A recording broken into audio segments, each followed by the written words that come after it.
Welcome to Following the Gannet's Way podcast with Joe Aston and Dominic Peer.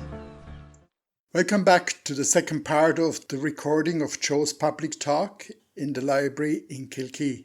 In this part, Joe will introduce John O'Mahony from Belco Marine Electronics, who will discuss in more detail the electric drive from Mitek, Italy. But now let's listen to Joe's introduction. So there you go. I want to, before we get into the electric drive, I'm going to ask this gentleman here, John O'Mahony. There's Belco Marine Electronics. He's a corp man, but he's got a daughter-in-law in Dubai. And he's supplied me with, and my family, with electronics for years, marine electronics. And he's kind enough to come down with me to Nazaré, and we've wired the other end so that 3 small solar panels is all you need to live down there. Anyway, I'm sure here too, in all but the worst of weather. That provides light, that provides fridge, that provides charge for your mobile phone, just the basic living things. Fair enough. Now John is going to talk a little bit about the electric drive that he's plotting to put in the other end. My name is John O'Mahony, as Joe said, I'm from West Cork. I just want to disagree with something Joe said a short while ago. He said he's on the way out. And with the enthusiasm and the dreams and the passion for what he's doing, he's not on the way out. I went to Nazaré with Joe in November, I think, and we did a 12-volt wiring system. We did all of the lighting, as Joe said, the fridge, put in the solar panels and basic battery set. So the vessel has got basic 12-volt wiring, but Joe is interested in electric drive. And earlier on he showed a slide where Alec is there, and he's actually got his experimental drive in the boat. One of the problems we have, I met Alec out there, and I know Joe, and we come from the why try to build or why try to invent the wheel when it already exists. And we'll probably be working with Alec in this. So we've identified this Italian company, Mitek Italy. I've got a few brochures here. I didn't come prepared to give, but if anyone feels like having their own catalog or brochure, I don't know if you want to grab one there. There's a few of them there if anyone wants them. But I'll go through the slide, so I'm going to skip forward. Well, Mitek Italy is basically, it's a manufacturing company of electric motors and propulsion systems. It's part of their thing. They're in the Emilia-Romagna, which is one of the industrialized parts of Italy. It's the opposite side of Rome. It's on the Adriatic coast near Bologna. Why? Because the time has come, beside being environmentally friendly, our motors enable boaters to access waters where combustion engines are banned. That's one of the big things. So like Germany, Switzerland, and we're late, including in Ireland. So the other people we're talking to at the moment are people in Kilkenny, tourist boats. They'll no longer get grant aided for diesel engines, so they'll get grant aided for electric ones. So that's one of the few things that drives, just like the electric cars. It's the grants. If you didn't get you have an electric car. So I know some of the advantages and disadvantages of electric vehicles, which is some of the stuff is in common with it.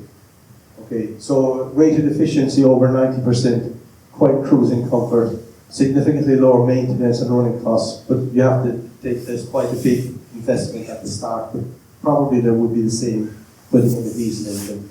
I'm not going to bother with there. You could meet them in Dusseldorf in the last couple of weeks. They were at one of these big shows. Okay, so this is an electric motor which is what replaces the engine. And the one that they have identified for Joe's boat is this 54 kilowatt one, which Joe gave specifications of the boat.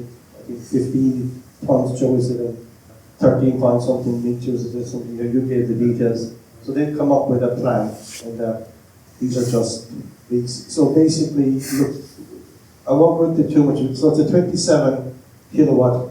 Give you a little bit of how that ties up with the battery in a few minutes. But as we go through, this is the plan of what an electric drive system would be on a boat like the Anna M, with the exception of we'd be taking this off, because despite when Joe's propeller is turning, he's trying to stop it with his rope.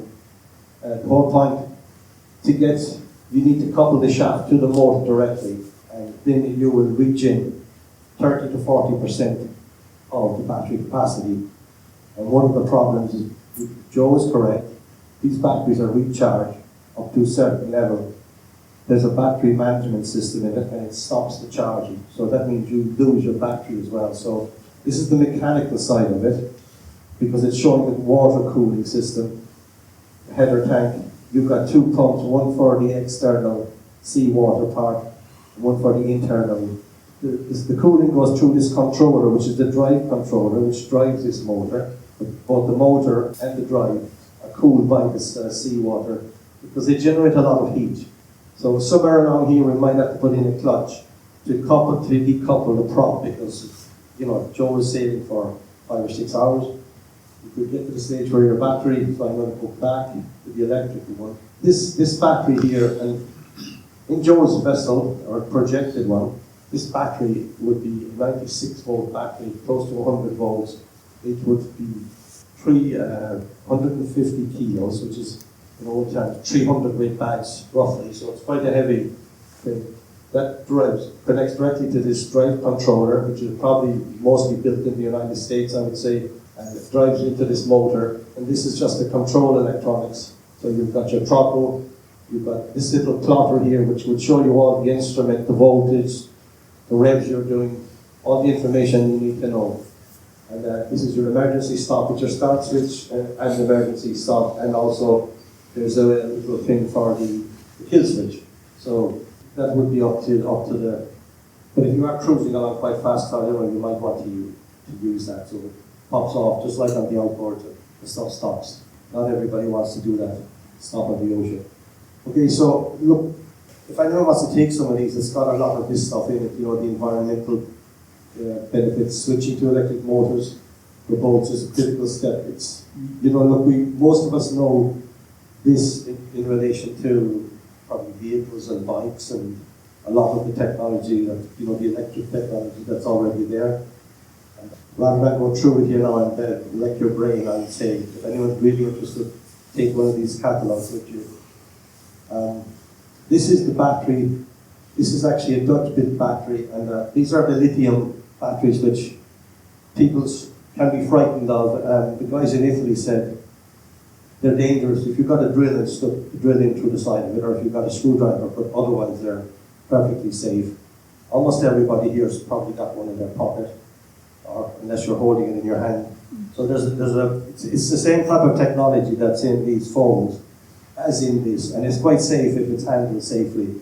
We've got a management system in it, which is an electronic control. What the Italian people said, every battery maker, this is a Dutch battery maker, every one of them, the cells come from China. And there could be 50 cells in this, and each one of those has got a pair of wires going to a little computer, which is called a battery management system, and it monitors every one of the cells so to keep them all charged evenly. So there's a lot of technology in it. So here you've got the plus and the minus, just like you have in your car. So if you think of 8 12-volt battery, 8 car batteries in a row, you get 96 volts. So it's like 8 12-volt batteries will give you the same voltage output as this.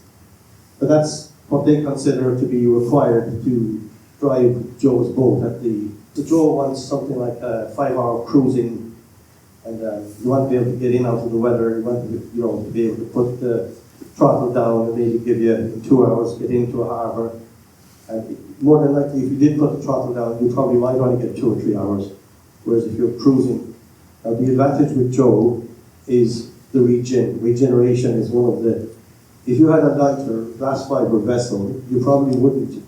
Because Joe's got the mass in the boat, the weight in the boat, 15 tons. And when that's moving through the water, it's got and the prop is turning. If you can get 30 to 40% of your energy, that's free energy you're getting back.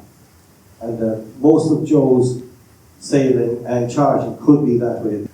Unfortunately, our recording on the electric drive for the NM suddenly comes to an end here. As you remember, Joe has mentioned the Seol Sionna project several times before. In any case, he had invited Dixie Collins, who is the chairman of the Seol Sionna project, to say a few words about it at the end of the talk. But when we were doing that, the idea came then to build a boat along the lines of a turf boat. But we just ended up designing a whole boat with the help of Mitek, with the So I suppose we've got the support of the likes of Leader around funding, because funding is a huge part of any boat, and they supported us around trainer and materials to build. So then it became a possibility, and with the likes of help of Steve and Ned Griffin and Quern, we launched it. But you're absolutely right, a boat is an inanimate object at the end of the day. If they're long enough, it won't be saleable very quick, for lots of different reasons. But I think what the Seol Sionna has around Sally Keith is a committed group of sailors with